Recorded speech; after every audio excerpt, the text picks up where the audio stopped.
to the Mind Vine podcast, where we challenge the stigma associated with mental illness through conversations about a variety of issues impacting mental health. Here we bring you news, views, and interviews that intrigue, educate, and celebrate recovery. Leading us on this journey are the hosts of the Mind Vine podcast, Darryl Mathers and Chris Bovie. So here we are, episode 6 of our Mind Vine podcast, which is hard to believe we've done this many so soon, but it's been fun. And speaking of fun, we got a great one tonight with the Stellas and Lennon and Maisy here for the Imagine Festival. Yeah, it's a great show. We've got them performing. We also have Amelia Curran, Juno Award winner, mental health advocate, who will open for them, and a talented young singer Annie Sumi is going to start off tonight.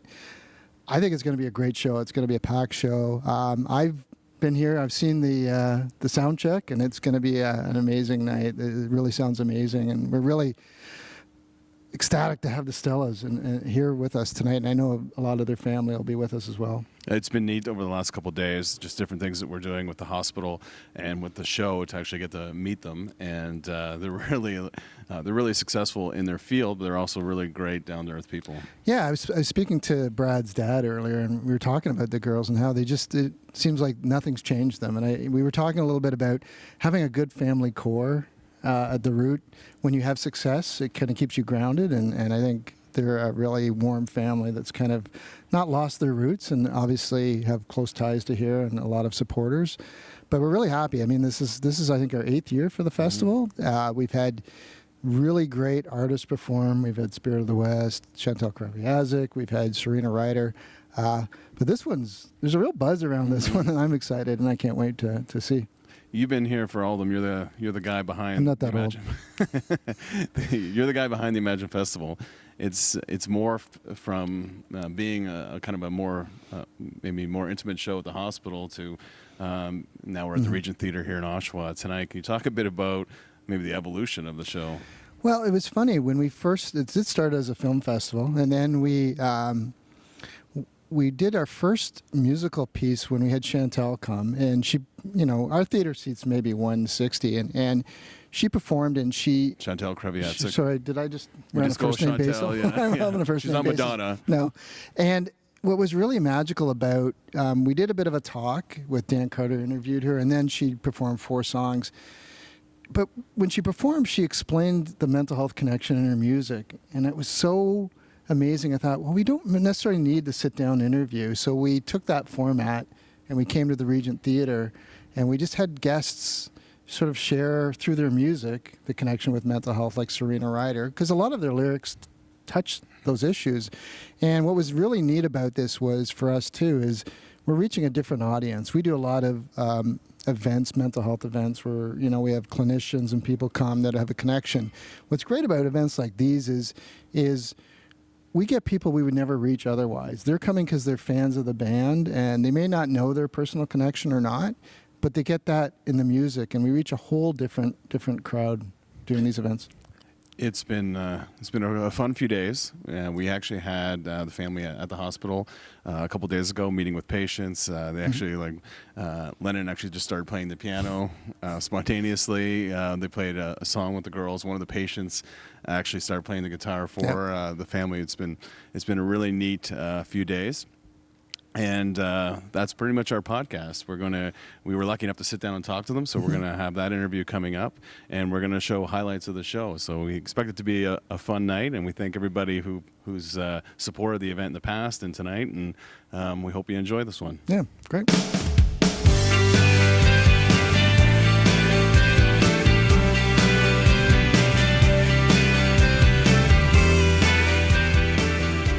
So I want to start off by thanking you. It's amazing to have the Stellas here, Brad, Marylynne, Lennon and Maisy, to join us today. Thank you so much for being here and being part of our Imagine Festival concert this year. We were so glad we were able to make it happen, to have you come home and share your music. And actually, this has been the record of all our shows. I think this is our 8th year. Yours sold out the quickest, like half an hour. Really? And we've had Serena Ryder, we've had Spirit of the West, we've had Matt Good, we've had a ton of people, but you guys hit it out of the park. So Oh, Marylynne's one of 8, so she has a big family. So we'll take them all. I'm just like, wow, our family's here. Well, I think that's what you said, because some of them were going to the VIP section, and Yeah, they wanted to meet my you. My parents lined up at the Regent the morning of, and I'm like, what are you guys doing? And then they bought the VIP tickets, and I'm like, you know, that's to come meet and greet, right? Like, you can do that. Like, you don't need to do that, right? They're just like, we just want. I think they want to just line. They're pretty proud of us, so I think they wanted to line up and talk to people in the line, being like, Yeah, that's it. Yeah, my dad's perfect. He segues every conversation, be like at the grocery store or whatever, and he'd be like, you know, something about loaf of bread. He's like, oh yeah, that loaf of bread. Have you ever heard of Lennon and Maisy? You know. He'd be like, oh my Like, what? How did that my grandchildren would love that bread. Yeah. So maybe we could just catch up. Obviously, can we start maybe with Brad and Marylynne? What you've been up to with your careers? Well, we actually, we've been writing lots, and we do mostly just writers' rounds and things like that right now, and we've kind of been focusing with Lennon and Maisy, and They've been a little busy, I guess. Yeah, they've been super busy, and so we're just having fun with them, and that's great. Yeah. And I just wanted to, it must be amazing, though. I think, we see a lot of young people that have done great things, but to have a family that shares the music, to grow up in that kind of environment, I want to get your perspective. Like, what was it like growing up in a musical family, and how did it inspire you to pursue your career? I think, honestly, it was always music in our house. We also, didn't have TV or, cable or... We got a TV No when internet. we got on TV. Yeah. So, That's what. no, honestly. So, I don't know. That was, all we did and all we heard. And so I feel like that definitely has a lot to do with why we're so inspired by it, And being raised on it, all of our friends, and we just had, our favorite memories are just, these, we would just have people over and, just music rounds, in our living room. And it was just, it's the best. And, yeah, no, that's definitely the most inspiring for us and the best way to grow up. That's great. Speaking of TV and family, for those who don't know, you're on a hit TV series, Nashville, which very much encompasses TV and family. I follow you guys on social media, and you guys look like you have as much fun off set that you do on set. Can you talk a little bit about what that experience is like? I mean, set is the best. It's so fun every day getting to go to that. So I mean, I don't It's know. a big family on the set as well. All the cast and everything, we're super close with them. And I would always see on Disney Channel interviews, and they'd be like, "Oh, the sets, all the cast is just one big family," and I was like, I don't buy it. I know you guys are not one big family. And then when I got on the show, I was like, oh my god, it actually is just really is. And a we've been- huge family. This is the 5th season now. We just started back on the 5th season, and so it's it's 5 years with these people every week, and so it really is just a big family, and it's very similar to our actual life. A lot of the times storylines align and they're very similar. So, but yeah, it's a similar. I was just going to say, actually, the first episode when the girls were auditioning for it, the script, the sides that we got, it was originally with Maisy, was literally a conversation we had verbatim about, there was within the conversation we were talking about Halloween and their talent show, and how Raina James, the mom, was going to be out on tour, and that actually literally had just happened with us. We were out on tour, and they had their talent show, and we were going to be away, whatever. We get the script, I'm reading, and I'm like, it's we've been tapped. It was exactly our story. It's Yeah. definitely very similar, and it's also super musical families, and it's obviously very much how we in our real life. So it's really cool though. That's great. What's unique about the show, again, my fandom coming out, is that you actually have songwriters on the show that write original music for the show, and which is kind of innovative. What's that like for you as actors? When are you introduced to songs? What role do you play in those songs coming to life? And We usually get there'll be that episode, and for like a second it'll say like to be announced song, you know. Or it'll say like in the script it'll just say like XXXXX, like it won't actually have Yeah. yeah. But It's got a case of the TBDs. yeah. And then we get the song, and we don't really have too much say in like picking the song, but they're always very cool. Like if we ever had a problem with it, like of course we wouldn't have to do it. But But yeah, what about the next episode? I don't know if we're allowed to say that. Yeah. The next episode. The 10 the people that song- will hear this might. This is the first. This is a dangerous. Yeah, we're our going down a audience is slip- not huge. It's a slippery slope here. The next episode that I'm shooting, me, Mom, and this other girl, Sarah Siskin, who's amazing, we wrote the song I'm going to be doing on the show on Nashville. So it's really cool. Like it's all local writers for the most part, at least. And this year specifically, they've reached out to the cast members, and they want them to get involved more with the music and writing and and the writing side of it. So I was so excited that we have, a song of our own on the show that like my character will be performing. So it's really cool. But it's like a lot of local writing, and the songs are always amazing. It's really cool because we get to meet so many of the faces of the song that that we sing on the show and that other characters sing on the show.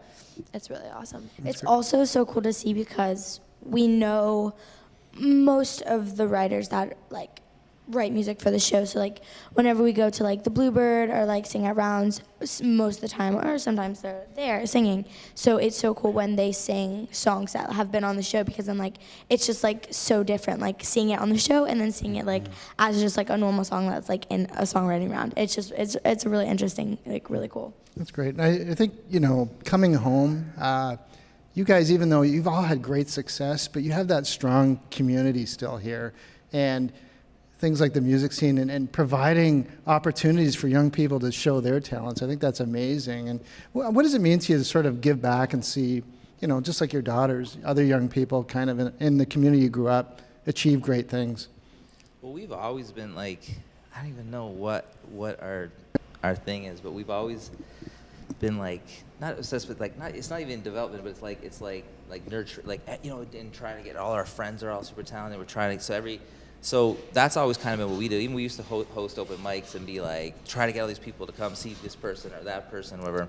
So the music scene is it's totally what we just love doing, whatever. It kind of never was, it was never meant to be a ground for okay, we're just gonna take all these young people and get into the opportunity, whatever else. But what happens is it's when you're in that creative space, it's they just thrive, and then they get so good. There's some, I just watch kids that be that start and can't even hold the guitar or whatever, and then I'll go to the fridge for a second. I'm what? There's it's pretty crazy. If they're in the right space, in the right creative space with a good teacher or whatever, it's unbelievable. But just even if, not every kid that goes through that's going to be a superstar, but it's the love of music. And I think, when we see schools paring back that don't have music programs anymore, things like that are just so important, because not every kid's going to be an athlete. It's not just about music too. I mean, it's totally you meet a kid that just started their lessons and their heads down, they're kind of shy and they don't whatever else, and then when they start playing, even if it has nothing, now it does nothing to do with music, they don't have the guitar, but they're looking in the, and they're confident, and it totally translates into other We had a really awesome, when we moved to Nashville, we had an awesome music program, and it was super, feels very similar to the music scene. It was just a bunch of kids with a lot of love of music, and everyone was just totally inspired by each other. And I think it's very important. Kids on stage is what it was called. That's great. I think that's amazing. Now, obviously, you're playing at our festival this year, and our concerts always have sort of a mental health connection. We have Amelia Kern who's going to open for you, who's a mental health advocate and a Juno Award winner, which is nice. And it's going to be a great show. But I know, everybody's touched. I know, and Darryl knows because he follows Nashville. He's your biggest fan. Hayden Panettiere. So she went through postpartum issues. So. And even on the show, they've dealt with addiction and other issues. I mean, your two characters alone have dealt with a lot in terms of alcoholism, addiction, those kind of things. And I think what Chris was getting was maybe that message of that we don't necessarily see on TV. very often. And you guys are kind of tackling those issues and bringing them here this week. I really think, I always thought like the show just does like a great job. There's like, you know, Will on the show, was Chris No, he plays Will. Sorry.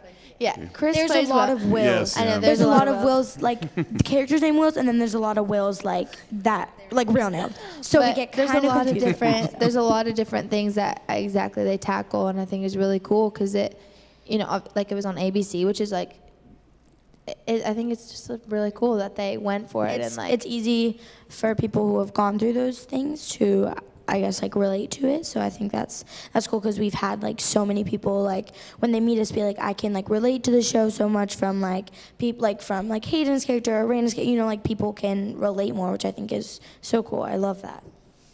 That's great. Well, again, we want to thank you for taking the time, and we're looking forward to the show. And I know the community can't wait. I think we probably could have done 2 shows and filled the place because we're super there's so many With your family fans and alone, followers. right? Yeah. But again, thanks very much for taking part in our podcast. thank you for having us. Thank you. Yeah. And sharing your message with us today. Thank you. Thank you.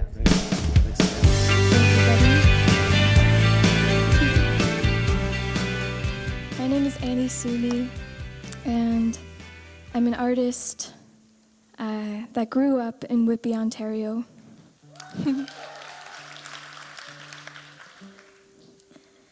And I want to give a really big thanks tonight to Ontario Shores and everyone who helped put this event together in the spirit of raising awareness for mental health.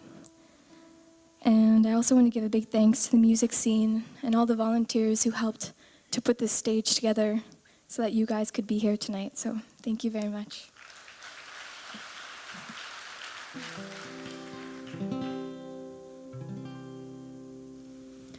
This is a song that I wrote a while ago,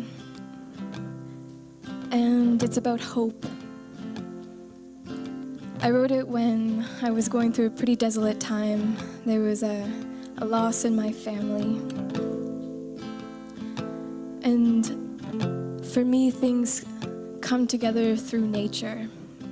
And during this time, I was watching the spring flowers fade.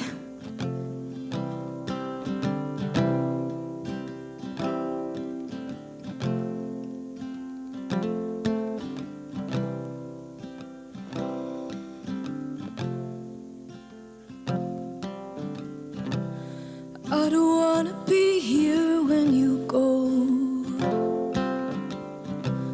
I'm no good at shaking ghosts.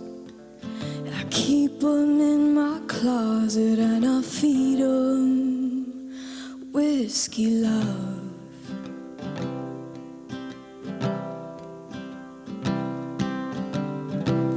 I've got a pocket full of stones, and I place each one behind me so I can find my way home. Maybe I'm scared of the dark. Will you leave a light on?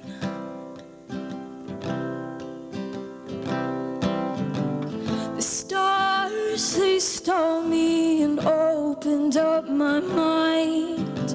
There they told me that angels never die. Well, they lied.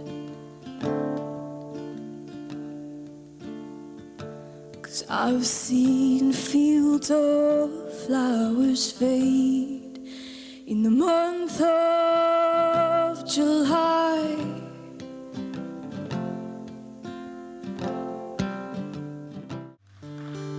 Had a little chuckle backstage.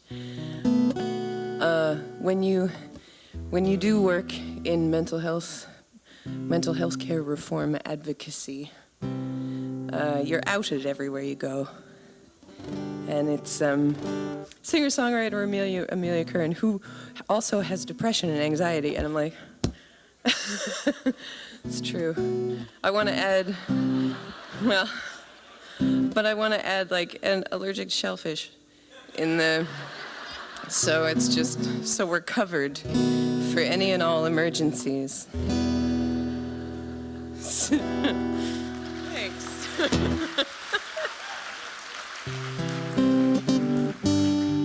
And actually, now I'm going.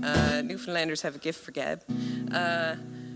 Today is 2 years to the day since I started a little not-for-profit in Newfoundland called It's Mental, and released a little video called This Video 2 years ago to this very day. So I'm happy to be here with you.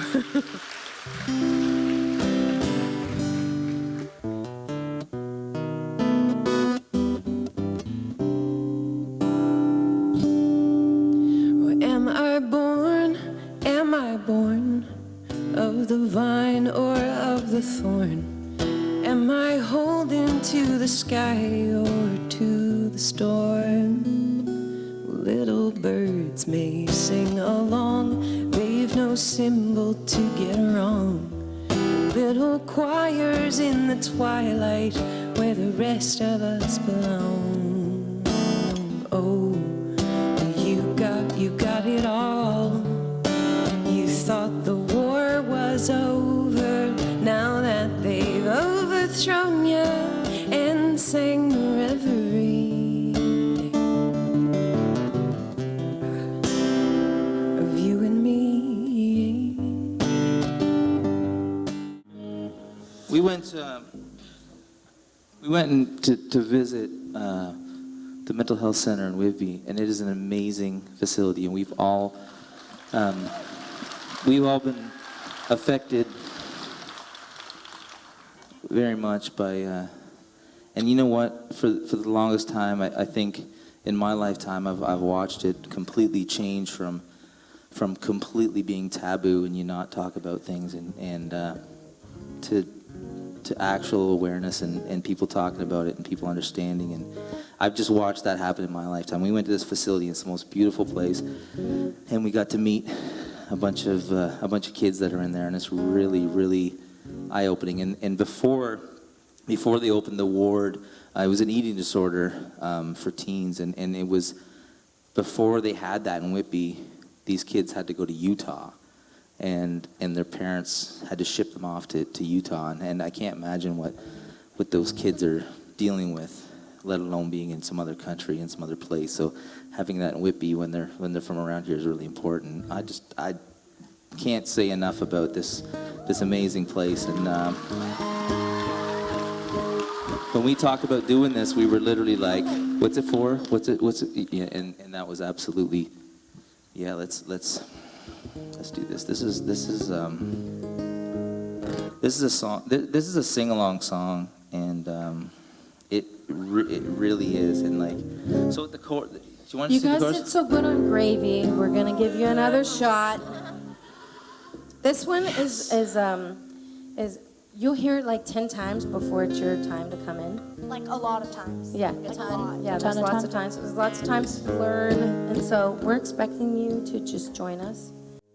It was a love so big that it filled his heart, till it swelled and finally burst apart. Where the love spilled out, they called it art, but he never really had no choice.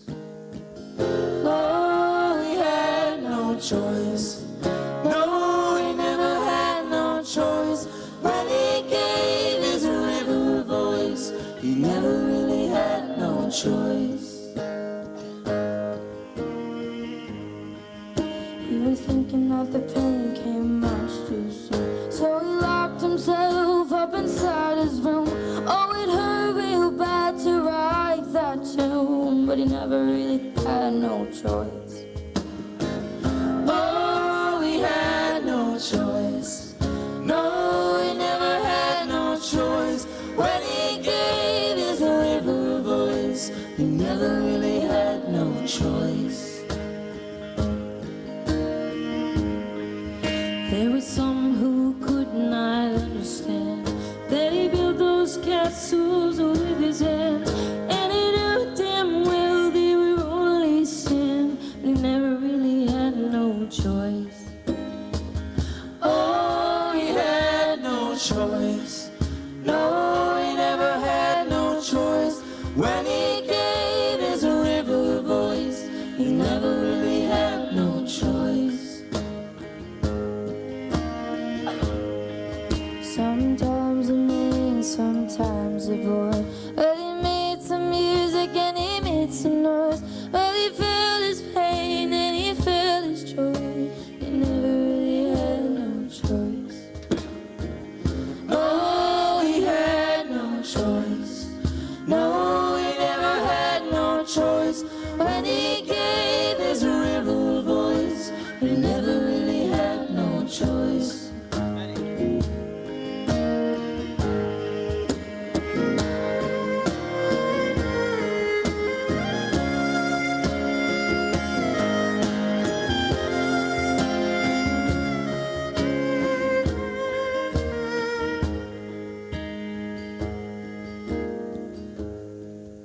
Well, they all talked about him when he died. They studied it, they theorized, but when they were done, they left and cried. They never really had no choice. Oh, he had no choice. No, he never had no choice. When he gave his river voice, he never really had no choice. You sing, come on. Oh, he had no choice. No, he never had no choice. When he gave his river voice, he never really had no choice. Everybody. No, he had no choice. Yeah. No, he never had no choice.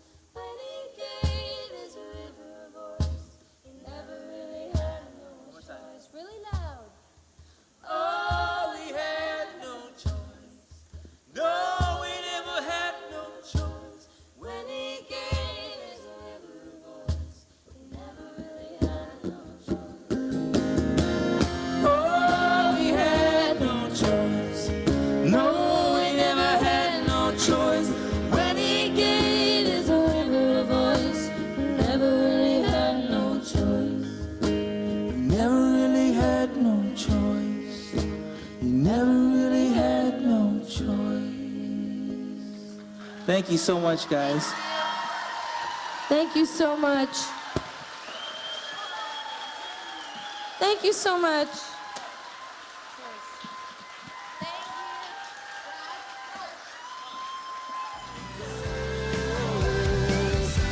We know the path we walk together begins and ends. Thanks for tuning in. Visit mindvine.ontarioshores.ca for details on upcoming podcasts. And don't forget to keep the conversation going on social media by using #MindVine.